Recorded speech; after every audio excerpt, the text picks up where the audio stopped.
이렇게 얼굴을 여러분 보니까 너무 기쁘고 좋습니다.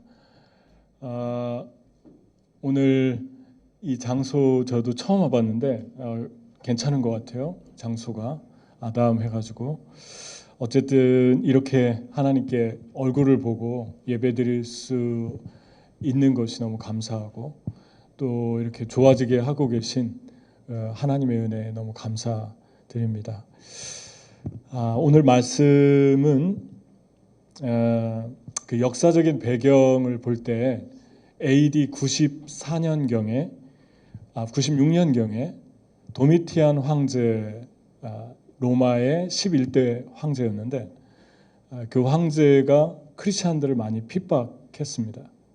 핍박할 때 많은 사람들을 죽였고 종교 또 정치범들을 귀양 보내고 그런 일들을 했는데 그때 사도 요한이 반모섬이라고 하는 터키와 그리스 상에 있는 수많은 섬들 중에 하나인데 그 섬으로 이제 그 귀향을 보내게 되죠.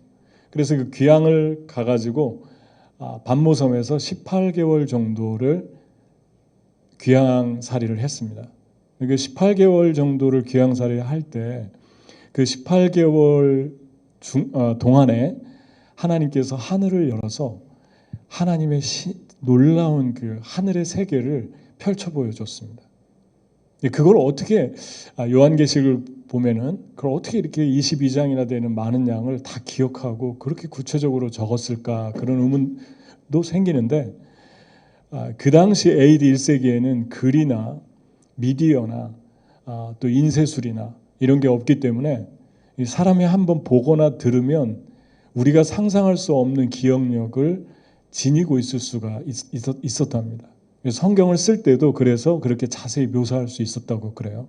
그러니까 우리는 지금 쉽게 잊어버리는 세대에 살고 있는데 뭐 얼마든지 이해가 갈 수 있죠. 아무것도 없는 그런 상황이니까 눈에 본 것이 마치 카메라처럼 찍히는 거죠. 귀에 들은 것이 이제 녹음된 것처럼 그렇게 들리는 것입니다. 근데 그 요한이 순식간에 천국으로 옮겨졌죠. 성령에 감동되어 주의 날에, 주일이죠. 토요일이 아니라 주일이죠. 그래서 감동돼서 순식간에 하늘로 올라갔는데 우리가 나중에 천국에 갈 때 순식간에 갈 것입니다. 그냥 눈 떠 있으면은 눈 깜짝하면은 그냥 천국에 가 있을 거예요. 그것을 또 요한을 통해서 우리에게 보여주죠. 그런데 나는 성령에 사로잡히게 되었습니다. 그런데 하늘의 보좌가 하나 놓여 있고 그 보좌에 한 분이 앉아 계셨습니다. 그 한 분이 하나님이시고 그 하나님을 표현할 수가 없어서 이 땅의 가장 아름다운 보석들로 표현을 했는데 그 보석하고 똑같다는 얘기가 아니라 like라는 단어를 썼죠. 거기에 앉아 계신 분은 모습이 벽옥이나 홍옥 같았습니다. 자스퍼, 루비, 그리고 에메랄드, 비치오 같이 보이는 무지개가 있었습니다. 하나님이 너무너무 아름다워서 이 세상에서 가장 아름다운 보석들로 뭐뭐 같았다라는 표현을 가져와서 쓰고 있죠.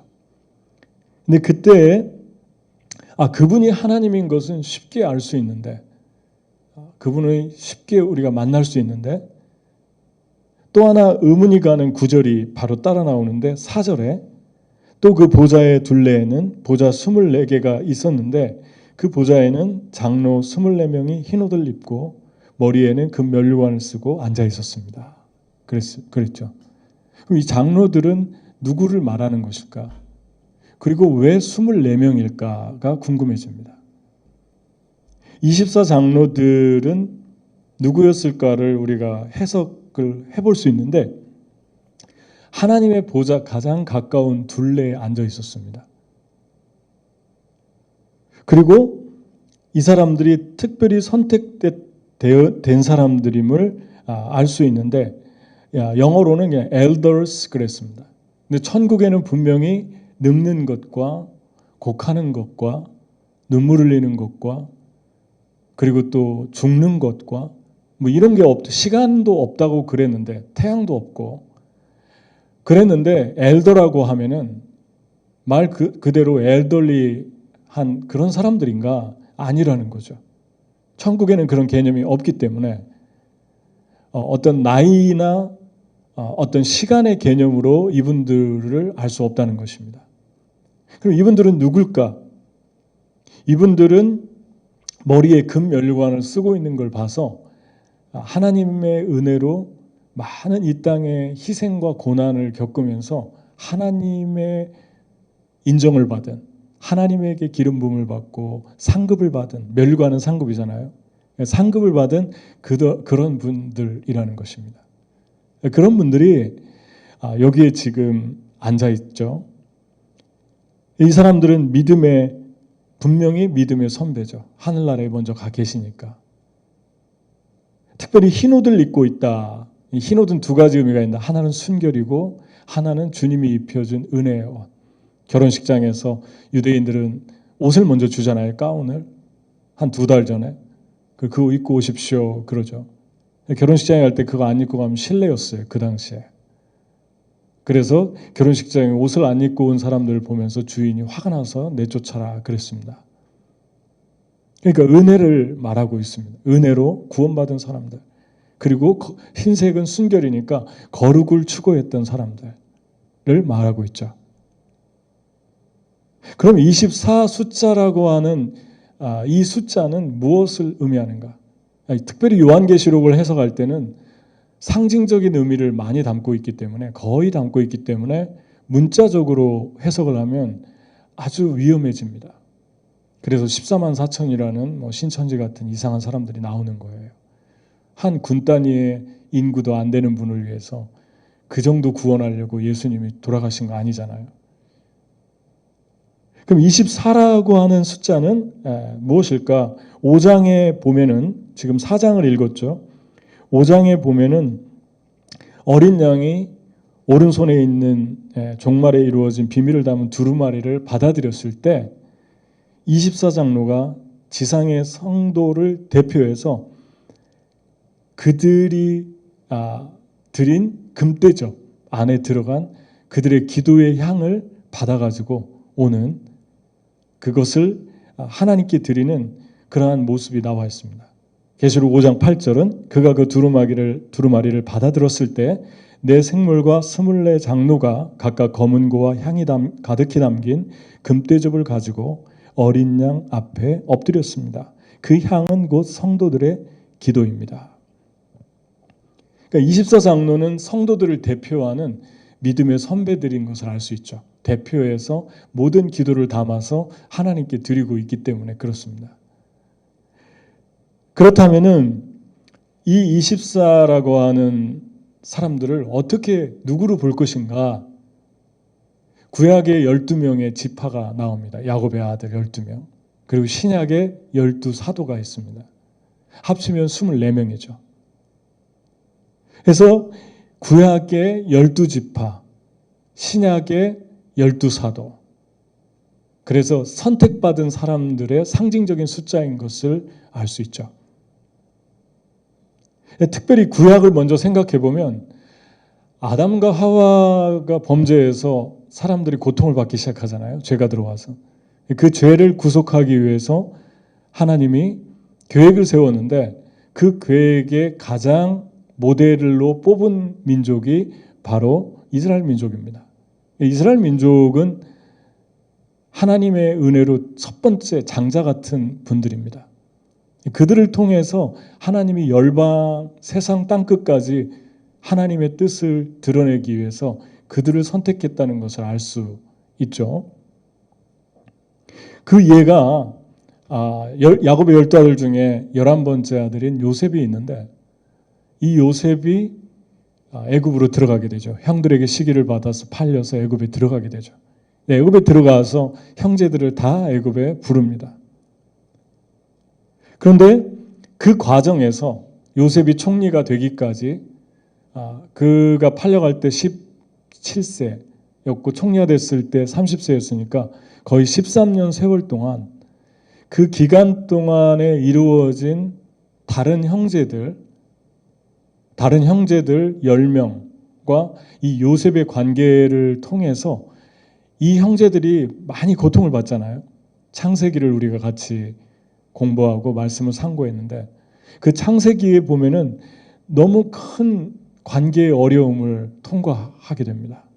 그래서 형들이 나중에 뉘우치고 회개하고 유다 같은 경우도 죄책감에 깊이 빠지고 요셉이 또 용서하고 또 왔다 갔다 하면서 아버지에게 가서 또 베냐민도 데려와야 되고 그런 번거로운 과정을 통해서 그 내면에 있는 그들의 시기와 질투와 죄악된 성품과 그런 것들이 다 수면으로 올라오죠.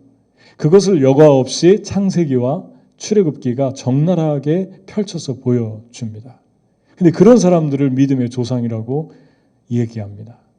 히브리서 11장에 보면 자랑스럽게 정말 언어하면서 이런 삶을 살았다. 근데 아무리 봐도 우리가 봐도 그렇게 흠모할 만한 그런 성품을 가진 사람들이 아니었잖아요.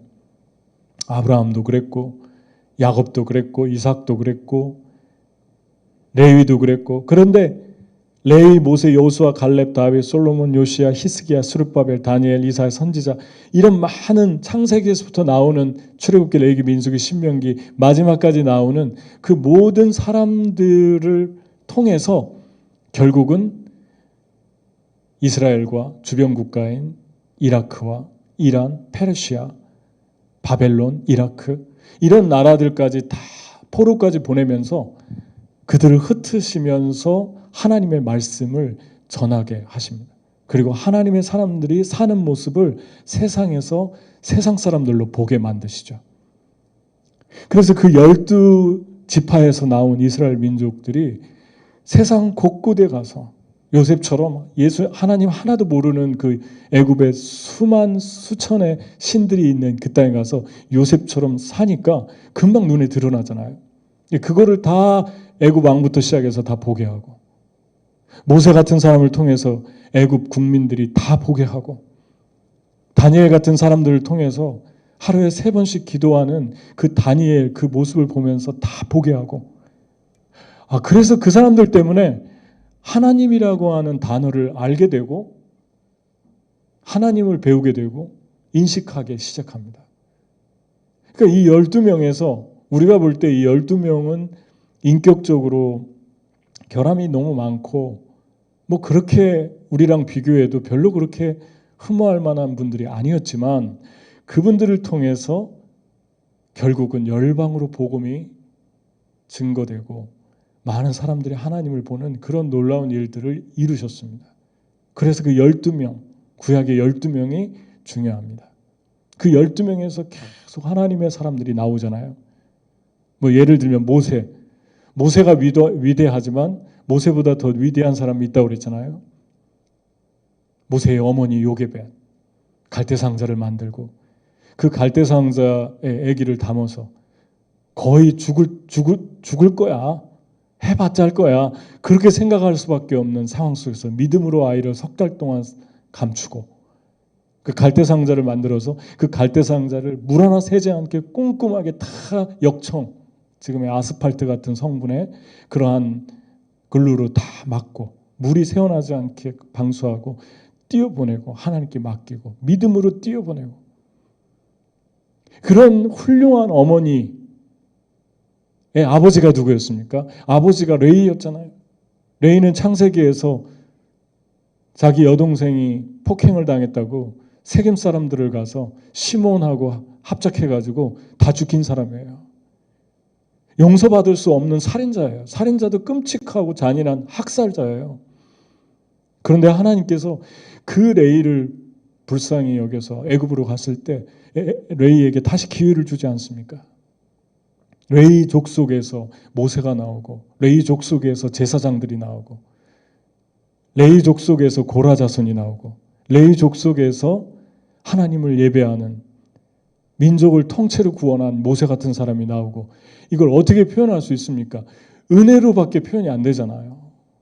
도저히 다시 회복될 수 없는 그런 사람들. 레이하고 시몬만 야곱이 축복할 때 축복이 아니라 거의 저주에 가까운 소리를 들었지 않습니까? 그런데 상황을 다 바꾸잖아요. 레이 같은 사람은. 애굽에 들어가서 새로운 인생을 시작하고 결국 그 레이의 변화가 요게벳으로 이어졌겠죠. 아버지의 영향을 받았겠죠. 그리고 그 요게벳은 믿음으로 갈대상자를 띄우고 모세를 하나님의 사람으로 세웁니다. 그리고 그 모세는 이스라엘을 통째로 구원하는, 이스라엘만 구원한 게 아니라 그 모세를 통해 구원받은 사람 속에서 계속 하나님의 자손들이 온 열방에 영향력을 끼치는 그런 모습을 우리가 만나게 되잖아요.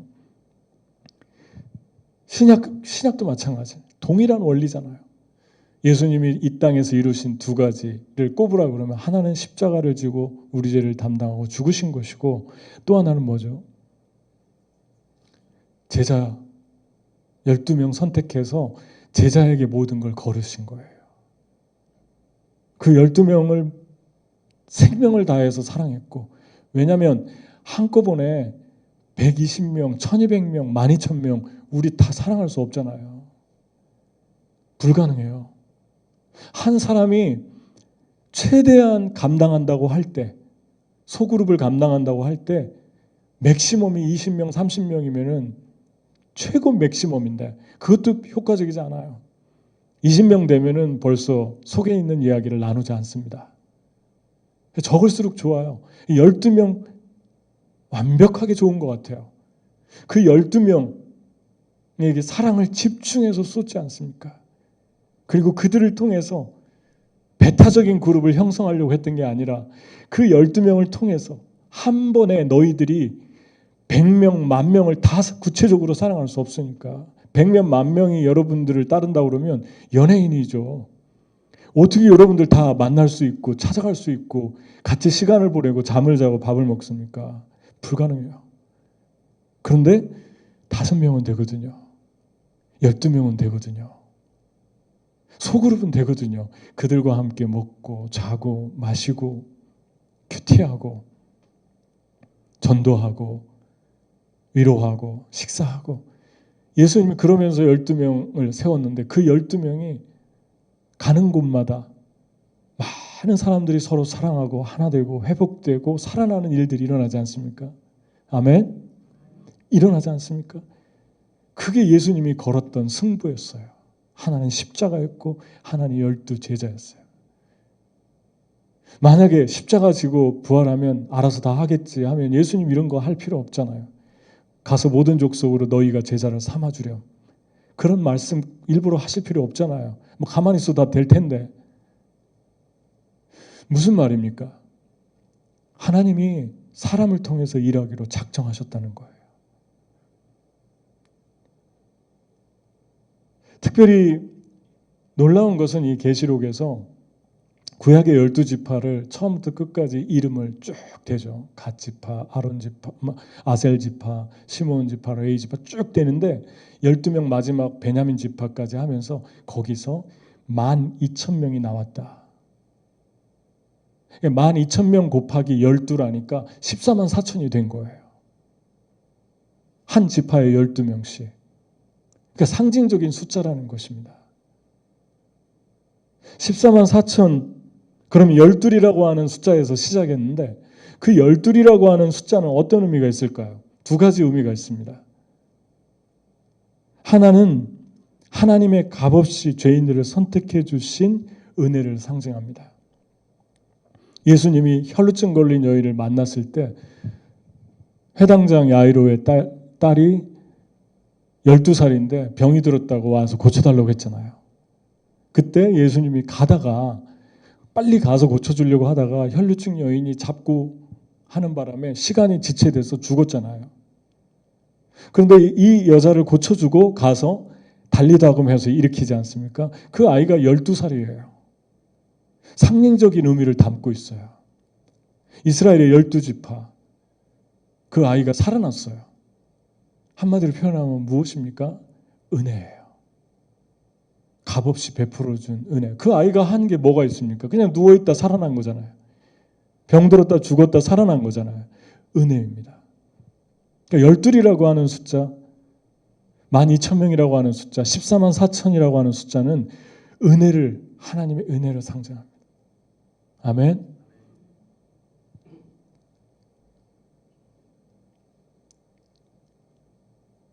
여러분, 사도들을 은혜로 선택했고 혈루증에서 나음을 입은 여인마저도 몇 년 동안 고통받았죠? 혈루증으로.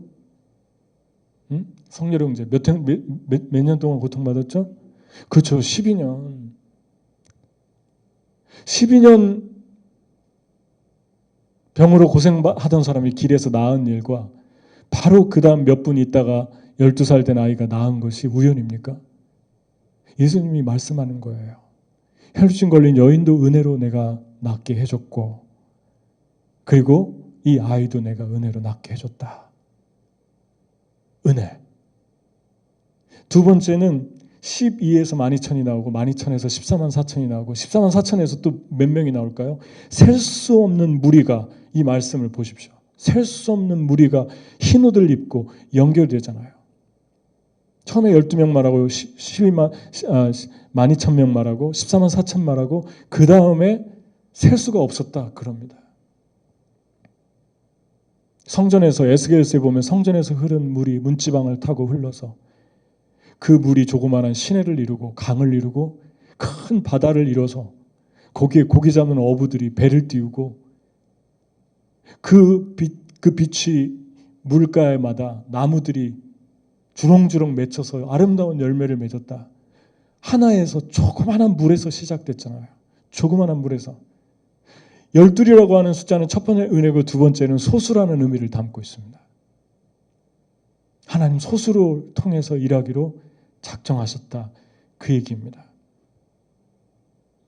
그러니까 이 일 후에 내가 보니 각 나라와 족속과 백성과 방언에서 아무도 능히 셀 수 없는 큰 무리가 나와 흰옷을 입고 손에 종려가지를 들고 보좌 앞과 어린 양 앞에 서서 큰 소리로 외쳐 이르되 구원하심이 보좌에 앉으신 우리 하나님과 어린 양에게 있도다 하니.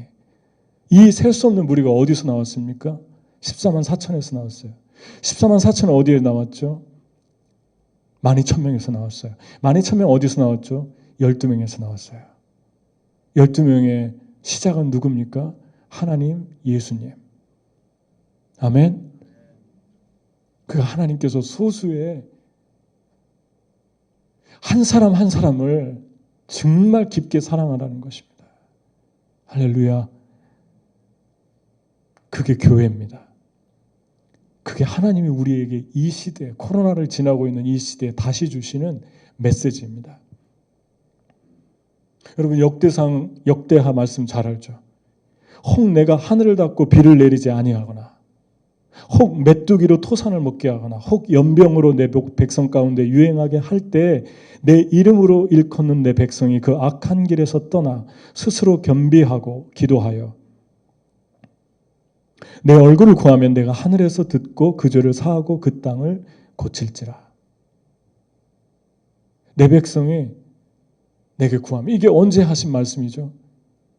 솔로몬이 하나님께 성전을 지어서 바치고 이렇게 해달라고 기도했는데 저녁에 솔로몬 혼자 했을 때 하나님이 응답하신 말씀이에요.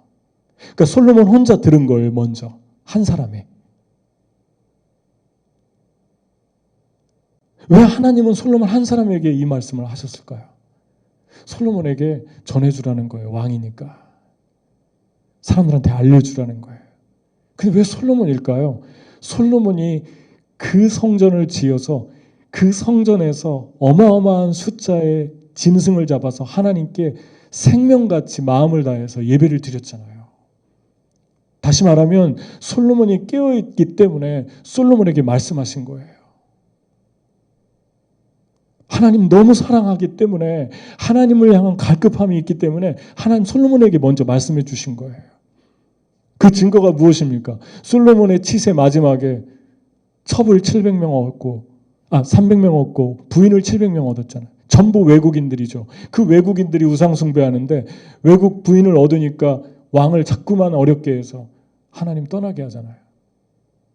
솔로몬 나중에 마지막에 완전히 영적으로 우상 숭배자가 됐어요.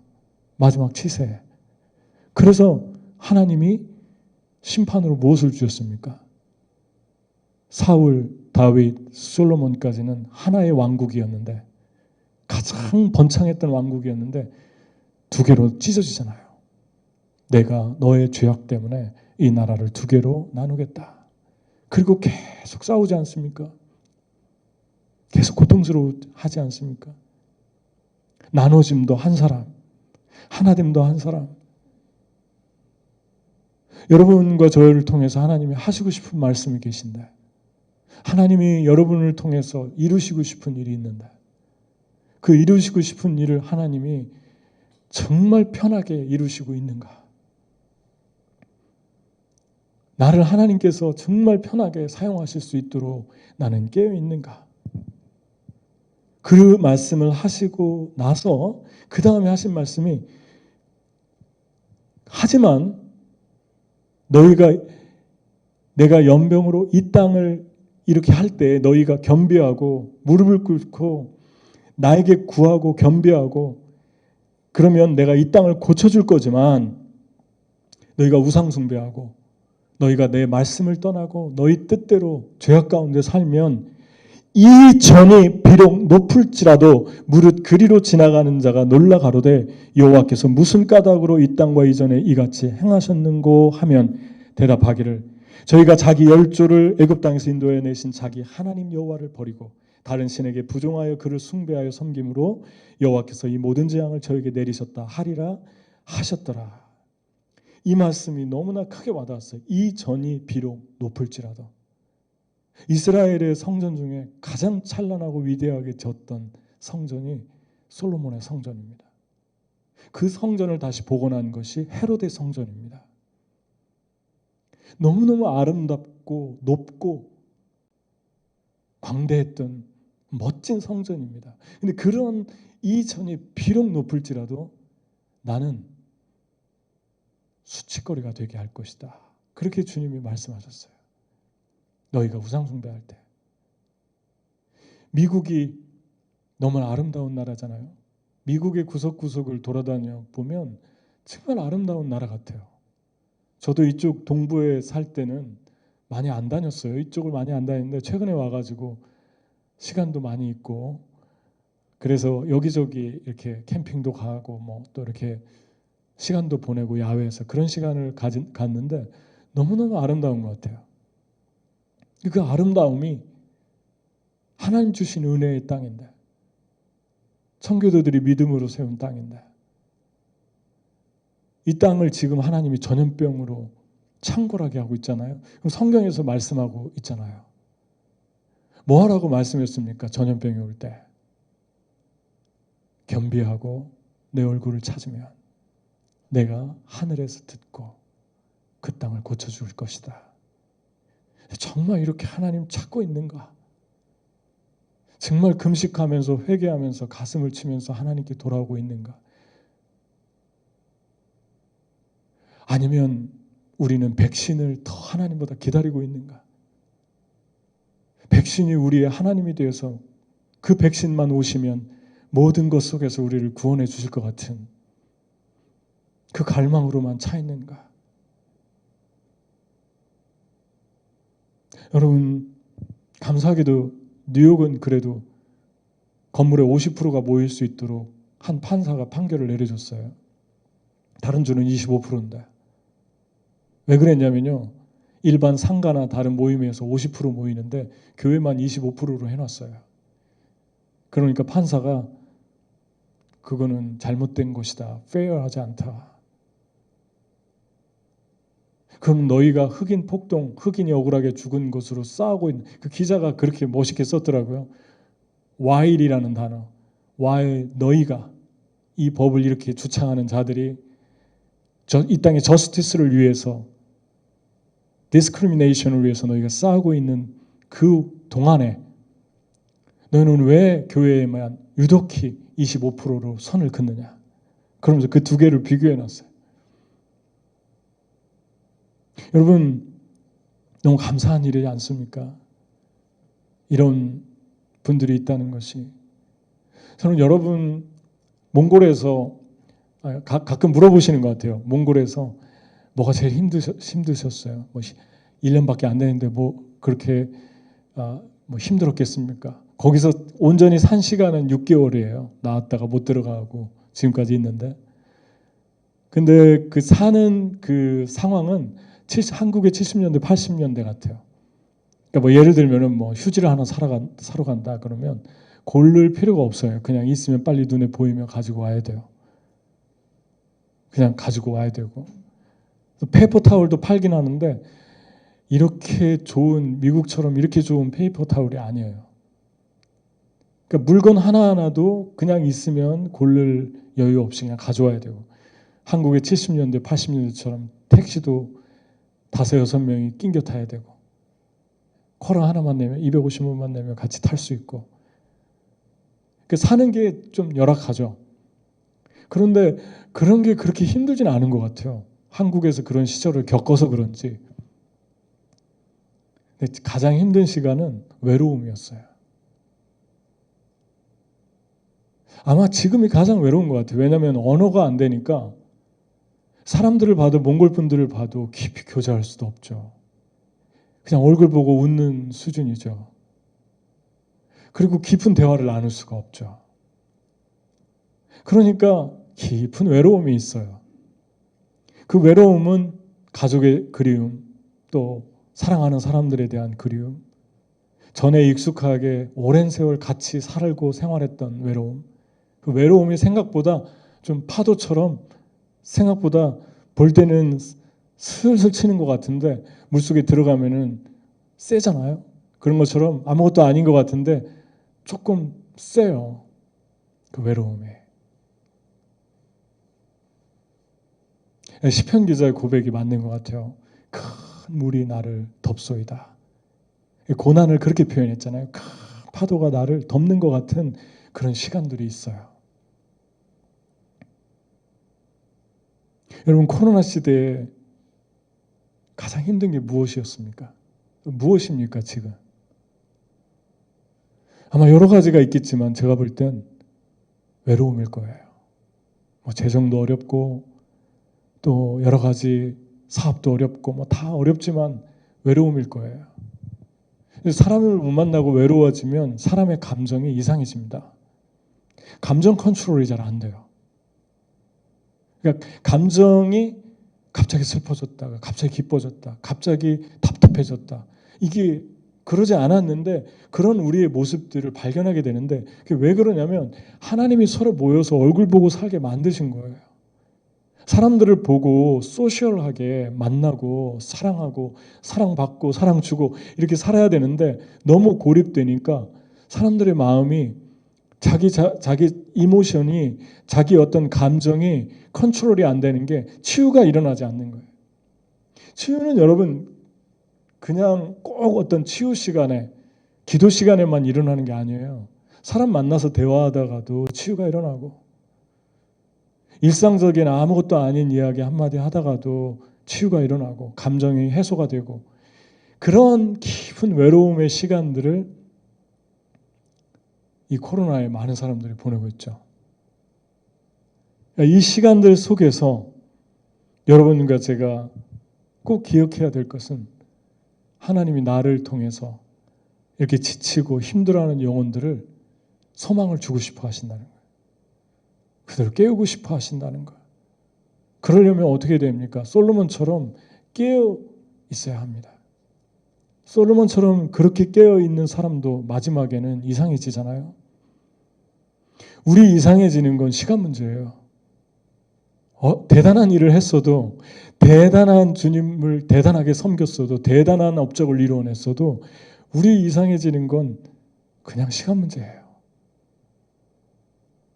여러분과 저의 영혼이 깨어있어. 비록 이 전이 높을지라도, 비록 내가 과거에 나를 위해 위대한 일을 이루었을지라도, 비록 내가 세상에서 성공을 다하고 모든 것들을 성취했을지라도, 비록 네가 갖고 싶은 모든 것을 가졌을지라도, 비록 네가 좋은 자동차와 집을 가졌을지라도, 좋은 부모를 가졌을지라도, 비록 네가 모태신앙일지라도, 비록 네가 교회에서 직분을 받은 아무개라 불림을 받을지라도, 너의 마음이 나에게서 멀어지면 세상을 우상처럼 사랑하고 따라가면 나는 너에게 주는 복을 멈출 것이다. 그렇게 주님이 말씀하신 거예요. 솔로몬에게. 저는 솔로몬의 초창기가 참 멋있는 것 같아요. 부도 구하지 아니하고 성공도 구하지 아니하고 하나님 지혜를 주십시오. 왜 지혜를 달라고 그랬습니까? 사람들한테 자랑하려고 한 게 아니라 내가 이 나라 사람들을 사랑해야겠는데 이 나라 사람들을 하나님의 지혜로 사랑하고 싶습니다. 지혜가 있어야지 내가 사랑을 줄 것 같습니다. 그래서 그 프라스티튜티와 한 애기 엄마의 판결을 너무 멋지게 내리잖아요. 한 애기를 뺏어가니까 그 프라스티튜트가 뺏어가 자기 애기처럼 하니까 그 아기를 반토막으로 잘라라고 하는 그런 지혜, 그런 은혜가 솔로몬의 영혼이 샤프할 때, 하나님의 은혜로 깨어있을 때, 그때 거기에서 나온 것을 우리가 보게 됩니다. 여러분의 영혼은 하나님이 여러분을 통해서 어떤 일을 하려고 준비하시는 그런 깨어짐의 아래에 있는가? 깨어나고 있는가? 하나님이 여러분과 저를 통해서 놀라운 일을 이루시고 싶은데 그 일을 위해서 준비하고 있는가? 이 시대에 얼마나 많이 우리가 도와줄 사람들이 많습니까? 하나님이 우리를 통해서 하시고 싶어 하는 거예요. 그 영혼들을 살리고 싶어 하는 거예요. 사랑을 주고 만나주고 들어주고 눈을 바라봐주고 그 영혼들을 여러분과 저를 통해서 하고 싶은 거예요. 이것이 바로 왜 제자를 세우려고 하는가? 13절, 14절. 그때 장로들 가운데 하나가 흰 두루마기를 입은 이 사람들은 누구이며 또 어디서 왔습니까? 하고 나에게 물었습니다. 내가 장로님께서 잘 알고 계십니다 하고 대답하였더니 그는 나에게 이렇게 말하였습니다. 이 사람들은 큰 환난을 겪어낸 사람들입니다. 그들은 어린 양이 흘리신 피에 자기들의 두루마기를 빨아서 희게 하였습니다. 그럽니다. 이 하늘에 있는 사람이 요한에게 물어보니까 이상하잖아요. 요한이 이 사람들 누굽니까? 이렇게 물어봐야 되는데 이 셀 수 없는 흰옷 입은 사람 누굽니까? 이렇게 물어봐야 되는데 왜 장로들이 요한에게 물어봅니까? 중요하다는 것입니다. 답을 다 알고 있는데 물어보는 건 중요하니까 주목하라는 것이죠. 환난에서 나오는 그리스도인들, 무엇을 말하죠? 마지막 때 우리 주님 오실 때 마지막 때가 되면 그리스도인들이 환난을 통과하게 될 것이다. 그 이야기를 지금 하고 있는 거예요.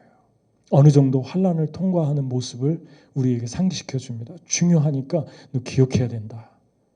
그래서 이 장로들이 물어보잖아요.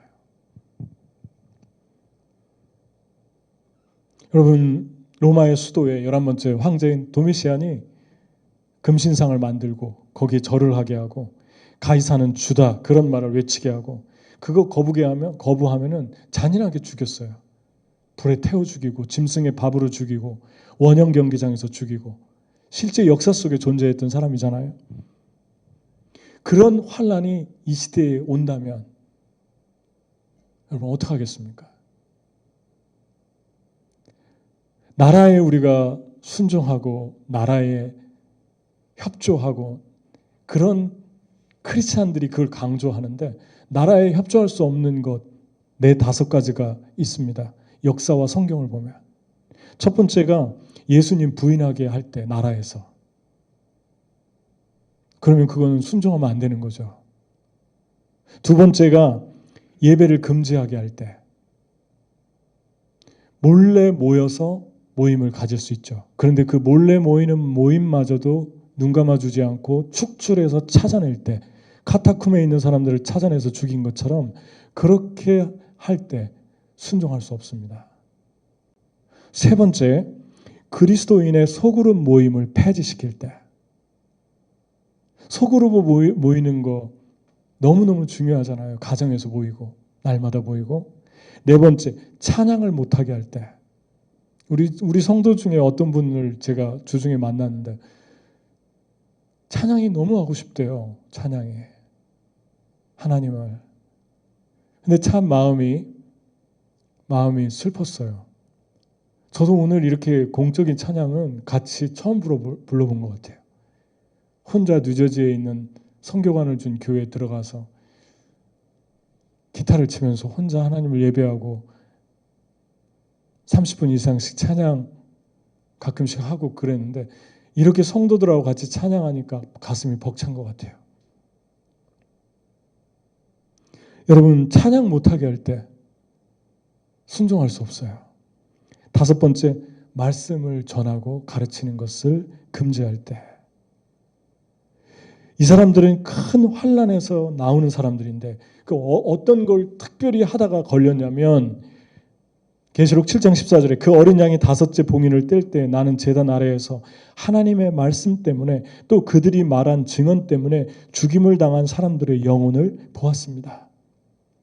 그러니까 마지막 때는 어떤 환난에, 두드러지는 환난이 하나가 있는데 하나님 말씀 전하는 걸 공개적으로 못하게 하는 거예요. 그러니까 하나님 말씀이 얼마나 능력 있나 아시겠죠, 여러분? 하나님 말씀 여러분 사랑해야 됩니다. 하나님 말씀 정말 잘 전해야 됩니다. 여러분과 제가 거리에 나가서, 저는 지금 도로를 얘기하는 게 아닙니다. 도로와 거리는 차이가 있어요. 도로는 차들이 다니는 데고 거리는 사람들이 다니는 곳입니다. 거리는 상점들이 있고 시장이고 인간미가 있고 서민들의 허파와 같은 곳이죠. 도로가 죽으면 그 도시 자체가 죽습니다. 그런데 그 거리를 가서 복음을 전할 수 없잖아요. 이미 그 시대가 되어버렸어요. 아마 제가 볼 때 모르긴 해도 앞으로 향후 몇 년 동안은 아무에게도 1대1로 다가가서 복음을 전할 수 없을 거예요. 가족들에게 하나님 말씀을 전할 수 있겠죠. 그들이 거부할 거예요. 여러분, 빛이 있는 동안에 일하자. 저녁이 오리니 밤이 오리니 그때는 일하고 싶어도 일할 수 없다. 그렇게 예수님 말씀했습니다. 여러분의 삶에, 저의 삶에 아직 빛이 있어요. 마스크 다 끼고 다니면서 힘들지만 그래도 빛이 있어요. 하나님 찬양할 수 있고 하나님 예배할 수 있어요. 하나님 말씀 아직 못 전하게 하지 않는 그런 시대는 아니에요. 네, 제가 얼마 전에 들으니까 캘리포니아에서 가버너들이 예배를 못 드리게 다 중단시켰다고 그래요. 순종해야 합니까? 제가 캘리포니아에 있다면 전 순종하지 않습니다. 소그룹이라도 모르게 모여서 저는 예배 드릴 거예요. 몽골은 11월 달에 이미 폐쇄를 하고 러시아와 중국 국경을 닫았고 학교를 폐쇄하고 교회를 다 폐쇄했는데 12월 달에는 아무도 예배 드릴 수 없었어요. 지금도 교회를 오픈하지 않았어요. 거의 이제 수개월이 지났는데, 그런데 그 성도들이 페이스북으로 계속 예배를 드리고 있습니다. 이런 것까지 다 막는다면, 못 모이게 한다면 그거에 대해서 나라에서 하니까요. 나라에 순종해야죠. 그러면 사도행전에 나온 이야기는 어떤 걸까요? 사도행전에서 베드로가 말씀을 전하다 감옥에 끌려갔는데 때리고 위협하고 협박하면서 다시는 전하지 말라 그랬는데 돌아와서 또 전하잖아요. 베드로 그렇게 하면 안 되죠. 나라에 순종해야죠. 이렇게 말할 것입니까? 상황은 좀 다르지만 비슷한 상황이라는 것입니다. 우리가 깨어있을 때 그걸 감지할 수 있는 거죠. 깨어있지 못하면 그냥 넘어가는 거예요. 법이라는 이름으로 나라라고 하는 질서 속에 파묻혀가는 거예요. 여러분, 하나님 말씀의 증언 때문에 죽임을 당한 사람들이 있습니다. 근데 놀라운 것은 하나님과 천국은 보이지 않지만 천국에서 환난을 겪고 나오는 자들을 다 보고 있었다는 거예요. 그리고 24장로가 요한한테 물어봤습니다. 저들은 누구냐? 여러분과 제가 환난을 겪고 예수님 때문에 그 환난을 통과하면서 예수님 때문에 고난받고 희생하면서 지나오는 길들이 가치가 있다는 것입니다. 왜냐하면 24장로들이 그걸 물어보잖아요. 저들은 누구냐? 우리가 생각할 때는 아무것도 아닌 것 같은데 하나님이 그거 되게 크게 본다는 것입니다. 환난 속에서, 예수님 사랑할 수 없는 상황 속에서, 예수님 예배할 수 없는 그 상황 속에서 예수님께 예배하려고 하고 하나님 사랑하려고 하고 없고 힘든데 나누려고 하고, 초대교회처럼. 초대교회가 왜 매일 모였나 알겠죠? 예배 못 드리게 하니까 모인 거예요. 예배 매일같이 모인 거예요. 핍박하니까 모인 거예요. 정신이 바짝 나가지고 모인 거예요. 그래서 핍박이 일어나면 사인이에요. 부흥과 추수가 오고 있다는 사인이죠. 못 모이게 해보십시오. 그리스도인들에게. 아마 가슴이 뜨겁게 하나님을 향한 사랑으로 불타오를 거예요. 아멘. 여러분, 한 영혼을 세우는 것이 쉽지 않은 것임을 우리는 압니다. 예수님도 마지막에 십자가 돌아가시고 나니까 다 뿔뿔이 흩어졌잖아요. 그런데 예수님이 한 사람 한 사람 찾아가지 않습니까? 그리고 그들을 다시 모으고 그들을 다시 세우고 그리고 그들의 영혼을 도전하잖아요. 내 대신 너희가 땅끝까지 좀 가줘라. 그리고 땅끝까지 가서 좀 증인이 되줘라. 내가 너희들 혼자 내버려 두지 않을게. 내가 세상 끝날까지 너와 같이 있을게. 내가 지켜줄 테니까 너희가 가서 그 일을 좀 해줘라. 한 사람 한 사람을 사랑하고 일으키고 살아나게 해줘라. 내가 그거를 원한다. 그래서 예수님 부활해서 다시 나타나잖아요. 여러분과 저희 영혼에 지치고 힘들 때가 있죠. 힘이 빠질 때가 있죠. 하나님 얘기하면 부담스러울 때가 있죠. 사역 얘기하면 부담스러울 때가 있죠. 육신이 너무 지칠 때 이런 현상이 일어나기도 합니다. 그러면 쉬어주면 돼요. 그런데 충분히 쉬었는데도 계속 그 상태가 오래 유지되잖아요. 그러면 우리 영혼 안에 something, 뭔가 wrong, 뭔가가 일어나고 있다는 거예요. 어디에서 이 천사들의 찬양이 어디에서 본 것 같은데, 이 계시록을 쓸 때는 90년에서 100년이었는데 이 천사들이 똑같이 구약에 어디에 또 나타나죠. 이사야서 6장에 나타납니다. 스랍들이 서로 창화하여 가로되 거룩하다 거룩하다 만군의 여호와여. 두 날개로 얼굴을 가리고 두 날개로 발을 가리고 두 날개로 저으면서 하나님을 찬양하고 하나님을 찬양하는데, 그 스랍들이 찬양인데 여기 또 나온 거예요. 갭은 이사야와 요한계시록은 800년의 차이가 나는데 BC 7세기에 써져 있으니까 우리가 알 수 있는 거 몇 가지가 있는데, 천사는 죽지 않는다. 두 번째, 어떻게 거룩하다 거룩하다 그 지루한 찬양을 800년 동안 계속하고 있을까? 천국에는 시간이 없겠죠. 근데 우리에게 시간이 있으니까 우리의 시간 개념으로 볼 수 있는 거죠. 똑같은 천사들이에요. 여기서도 얼굴을 가렸잖아요. 내 생물은 각각 날개가 6개씩 달려있는데 구약의 이사야 6장에도 6개 달려있잖아요. 날개 둘레와 그 안쪽에 눈이 가득 달려서, 그리고 그들은 밤낮 쉬지 않고 거룩합니다 거룩합니다 거룩합니다. 전능하신 주 하나님 전에도 계셨으며 지금도 계시며 또 장차 오실 분이십니다.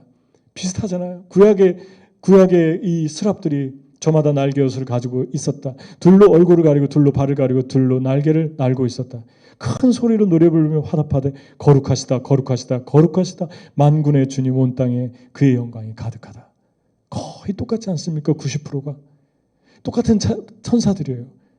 구약의 이 찬양을 할 때는 이사야가 뒤집어졌죠. 이사야가 변화됐죠. 그 거룩한 성자 같은 선지자가 화로다. 내가 망하게 됐다. 내 입술이 부정하다. 내 입술을 주님, 내 악을 제하여 주시옵소서 하면서 회개했어요. 그 주님이 제하여 주니까 주님이 음성을 듣잖아요. 내가 누구를 보내며 누가 나를 위하여 갈고. 그때 이사야가 고백하지 않습니까? 주님, 내가 여기 있사오니 나를 보내소서. 무엇을 보고 무엇 때문에 이사야가 이렇게 바뀐 것입니까? 뜨거워진 것입니까? 그 천사였어요. 천사가 날면서 거룩하다. 두 개로 얼굴을 가리고 발을 가리고. 여기서도 이 찬양을 할 때 24 장로들이, 제가 읽어볼게요. 그 생물들이 보좌에 앉으사 세세토록 살아계시는 이에게 영광과 존귀와 감사를 돌릴 때 24 장로들이 보좌에 앉으신 이 앞에 엎드려 세세토록 살아계시는 이에게 경배하고 자기의 관을, 면류관을 보좌 앞에 들이며 이르되. 그러니까 구약에서는 얼굴을 가리고 천사들이 찬양을 할 때 이사야가 회개했는데, 신약의 하늘에서는 24 장로들이 자기들의 면류관, 목숨과 생명과 피를 흘려서 그것으로 대신 희생의 대가로 받은, 하나님께 받은 그 상급을 다 벗어서 하나님께 드리는 일들로 다르게 나타났어요. 언제라고요? 천사들이 자기를 부인하고 하나님의 영광을 향하게 했을 때, 하나님을 찬양했을 때. 어디에서 열정이 나옵니까? 열정은 세 가지에서 나옵니다. 이 말씀에 보면 하나는 얼굴을 가린 하나님의 영광을 향한 뜨거운 사모함의 사람들을 통해서 하나님의 열정이 계속됩니다. 열정을 죽이는 건 자기가 받는 거예요. 얼굴을 다 피고 하나님 바라보지 말고 나를 바라보세요. 그러면 열정이 죽기 시작합니다. 특히 세상에서 지도자가 되고, 우리 성도들도 세상에서 많이 지도자가 된 것 같아요. 한국 가보고 그러면 여기서도 그렇고 이제 다 지도자 위치에 있는 것 같아요. 나이도 그렇고.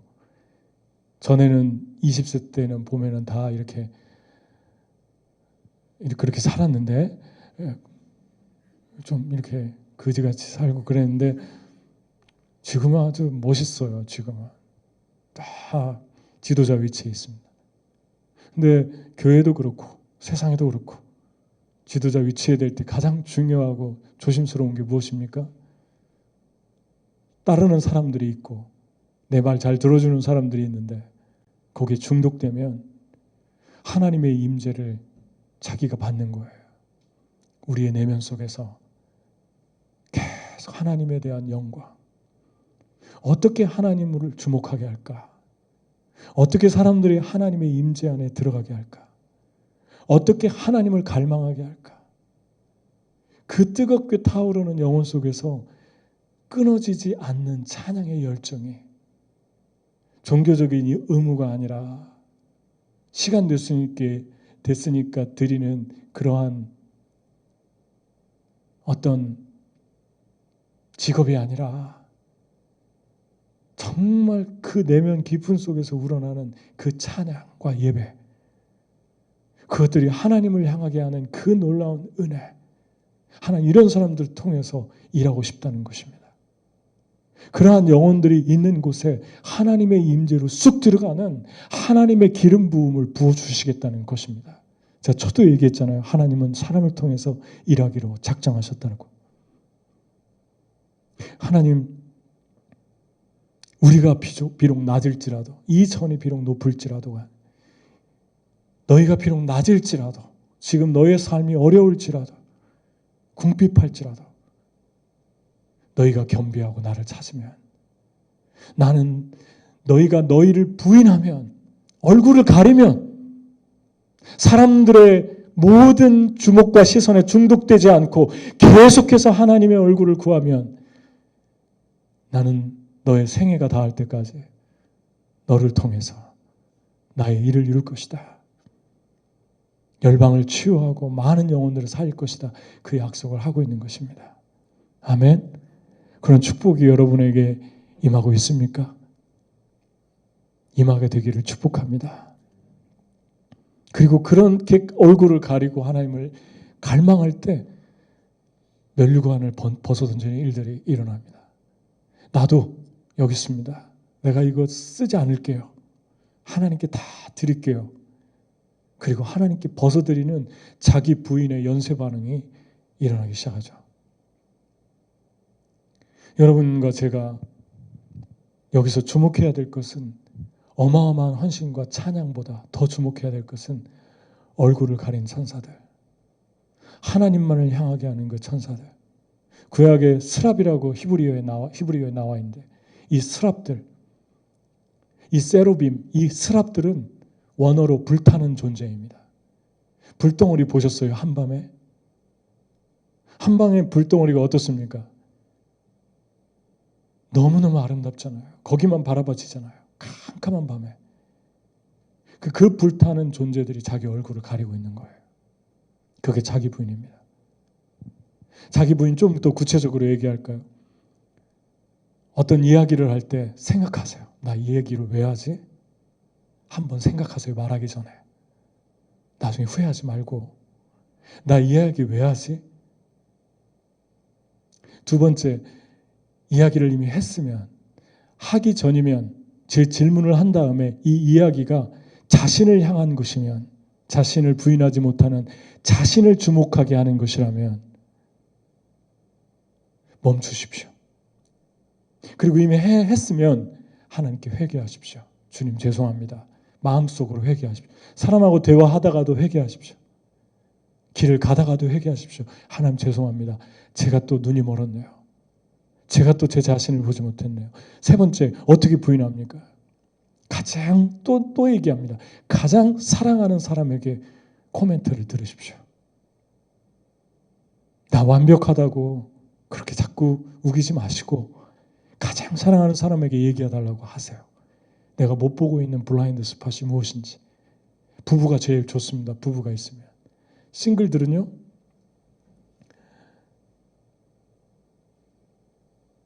도저히 나는 친구들에게 이 부탁 못하겠다, 감당을 못하겠다 하면 그냥 하나님 앞에 혼자 하세요. 그런데 정말 그런 신실한 분들이 있으면 그런 신실한 분들을 소울메이트로 두세요.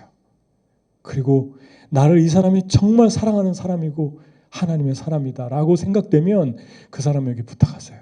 내 블라인드 스팟을 좀 보게 해주세요. 내가 잘못 갈 때. 여러분, 유명한 세상의 스포츠 선수들도, 타이거 우즈 같은 사람들도 지금도 코치를 두고 사는데, 그 챔피언십을 셀 수 없이 한 사람도 코치가 있고 매니저가 있는데, 하물며 하나님의 일을 하는 사람들이 우리 겸비해야 되지 않겠습니까? 들어야죠. 사랑하는 사람들에게, 우리를 위해서 무릎으로 기도하는 사람들에게 들어야죠.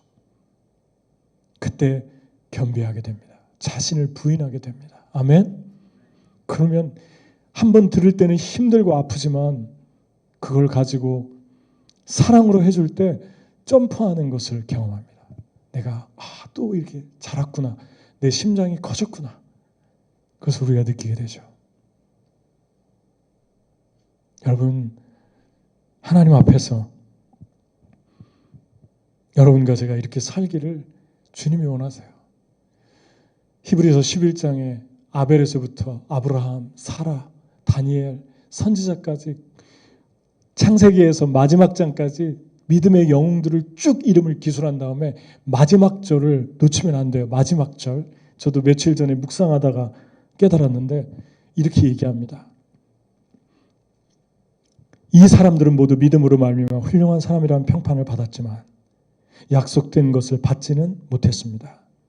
하나님께서 우리를 위하여 더 좋은 계획을 미리 세워두셔서 우리가 없이는 그들이 완성에 이르지 못하게 하신 것입니다. 이 사람들이 이렇게 훌륭한 믿음의 삶을 살았지만 3,000년 전에, 2,000년 전에, 1,000년 전에, 수백 년 전에 이러한 믿음의 영웅의 삶을 살았지만 우리가 없이는, 이 책을 읽는 여러분과 저도 포함됩니다. 우리가 없이는 이 사람들은 완성되지 못합니다. 이분들의 믿음이. 무슨 말입니까? 5,000년의 갭이 있어도, 4,000년의 갭이 있어도, 수백 년의 갭이 있어도 이 사람들이 믿음으로 사는 게 지금 여러분과 저 21세기를 살아가는 여러분과 저를 위해서 살았다는 것입니다. 이해가 되십니까? 우리의 믿음을 위해서. 이 다음 절에 나오잖아요. 그러므로 구름같이 허다한 증인들을 둘러싸고 있으니까 얽매이기 쉬운 무거운 죄를 벗어버리고 온전케 하시는 이 예수를 바라보자. 이런 사람들이 줄줄이 나오게 하기 위해서 이 소수의 사람들이 이렇게 살았다는 것입니다. 이렇게 살게 했다는 것입니다. 단순히 한 사람의 영웅담을 소개한 것이 아니라. 바꿔서 얘기하면 어떤 것일까요? 저와 여러분이 믿음으로 선택한 것, 오늘 믿음으로 주님께 예배 한번 드리는 것, 믿음으로 누군가를 도와준 것, 믿음으로 한 사람을 제자화한 것, 믿음으로 한 영혼들을 양육해 준 것, 믿음으로 선교지를 찾은 것, 믿음으로 직장생활하면서 한 사람 바쁜데 불러가지고 점심시간 쪼개서 멘토링 해준 것, 이 모든 것이 내가 작정한 일이다. 너를 통해서 하기로.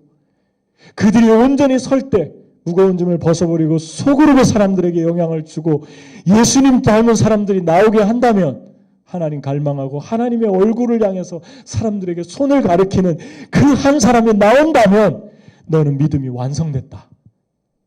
아멘. 그 이야기를 히브리서 11장에 하고 있는 거예요. 이 말씀을 우리가 깊게 묵상하지 못하면 히브리서 11장은 믿음의 전기로 끝나는 거예요. 그분들은 그랬대. 하나님 그분들 그랬대. 그 말씀하시려고 이분들을 일으키는 것이 아니라 2000년이 지나도 5000년이 지나도 3000년이 지나도 수백 년이 지나도 주님의 일을 계속하고 싶어서 이분들을 부른 거예요. 이분들 돌아가시고 없지만 모든 사람들이 증언을 받되 약속을 받지 못하고 죽었지만 그들이 믿음으로 말하느니라. 그렇게 히브리서에 말씀하고 있습니다. 하나님은 저 여러분을 통해서 이 땅에 하실 일이 있습니다. 저 여러분이 이 천사들처럼 끊임없이 주를 찬양하기를 원합니다. 아멘. 지치지 않고 똑같은 거룩하다 만군의 여호와여. 하나님 거룩이십니다. 거룩을 잃어버리면 열정이 금세 죽습니다. 열정이 금방 식어집니다. 거룩과 열정, 거룩과 불은 붙어 있어요. 우리의 삶이, 우리의 행동이, 우리의 언어가, 우리의 모든 애티튜드가 거룩을 상실하면 다 소멸됩니다. 세 가지, 얼굴을 가리는 것, 거룩을 추구하는 것, 멸관을 벗어버리는 것, 다 연결되어 있습니다. 여러분과 저는 땅끝에서 우리 주님 앞에 이렇게 만나면 좋겠어요. 여러분과 저를 통해서 수없이 많은 영혼들이 일어나는 그 열매, 가득 찬 열매 가지고 이렇게 만났으면 좋겠어요. 아멘. 땅끝에서 열매를 가지고 주님 앞에 서는 그날까지 그 사람이 몽골 사람이 됐던 미국 분들이 됐던 한국 분들이 됐던 영혼이라면 가르지 않고 그 소수의 사람들을 뜨겁게 사랑하고, 그래서 제가 외로움 속에 느낀 것은 그것입니다. 야, 미국 있을 때 참 만난다고 사람들 가족보다 더 많이 만났는데 많이 만난 게 아니었구나. 저는 그걸 뼈저리게 느꼈어요. 더 만날 걸, 더 밥 같이 먹을 걸, 더 얼굴 많이 볼 걸. 외로우니까 그 생각밖에 안 나요. 많이 만난 게 아니구나. 많이 만나면 두려워해요. 그죠? 많이 만나면 두려워해요. 아이고 이러다가 두려워할 게 아니구나. 그 반대로 살아야겠구나. 더 만나야겠구나. 진하게 만나야겠구나. 기다리지 말고 먼저 연락하시고. 기다리면요 외로워집니다. 기다리면 거절하지 않아도 거절하는 사람이 됩니다. 기다리지 말고 더 찾아가고 더 사랑하고 더 만나고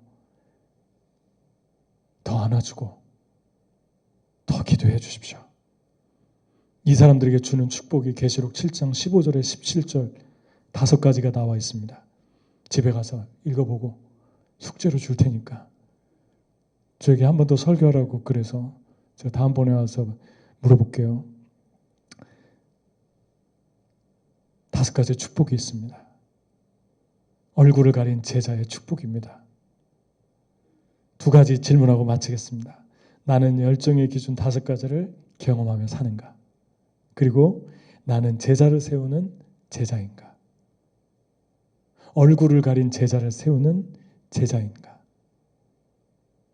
내가 아니라 예수님 사랑하게 하는 제자인가? 예수님 얘기만 나와도 눈물 흘리게 하는 제자인가? 예수님께 더 목마른 사람들이 일어나게 하는 제자인가? 같이 기도하겠습니다. 이 시간에 우리 함께 하나님께 기도할 때 하나님 얼굴을 가린 제자로 살게 해 주옵소서. 천사들처럼 수백 년이 수천 년이 수만 년이 흘러도 변함없이 주를 찬양하는 사람들, 영혼을 사랑하는 사람 살게 하여 주시옵소서. 그런 사람으로 살게 하여 주시옵소서. 우리 같이 기도하겠습니다.